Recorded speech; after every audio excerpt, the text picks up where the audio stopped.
Sir মাজা ব্যথা দীর্ঘদিন যাবত। মানে একটা মানুষের মাজা ব্যথা দীর্ঘদিন যাবত। মাজা ব্যথা বলতে এই মাজার নিচের দিকের অংশ, এই তো পিছনের দিকে অংশ। মাজা ব্যথার অন্যতম কারণ হলো যে যদি অতিরিক্ত ওজন কারো থাকে, ওজনের কারণে মাজা ব্যথা হতে পারে। কিডনিতে কোনো কারণে পাথর হলেও অনেক সময় মাজা ব্যথা হতে পারে, কিডনিতে প্রবলেম হলে। বেশিরভাগ যেটা হয় ইদানিং এমআরআই রিপোর্ট করলে আমরা দেখি যে PLID একটা রোগ আছে, অর্থাৎ মেরুদণ্ডের নিচের দিকে যে রগগুলো আছে, যেটা আমরা রগ বলেন, আমরা বলি নার্ভ। এই নার্ভগুলো যদি চাপ খায় বা কম্প্রেশন হয় বা কোনো এগুলা থেতলে যায়, হ্যাঁ, তাহলে আমরা দেখি যে এই নার্ভগুলো আপনার চাপ করলে আপনার মাথাতে প্রচন্ড ব্যথা হইতে পারে।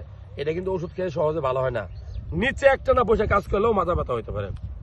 অনেকে লম্বা মানুষ আছে উপরে কাজ করে, অনেকক্ষণ দাঁড়ানোর কাজ করে, তাদের মাথা ব্যথা করতে পারে।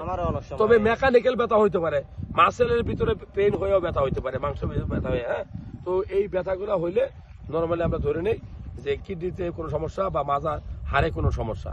পরীক্ষা নিরীক্ষা করলে, চিকিৎসা করলে এগুলো ভালো হয়।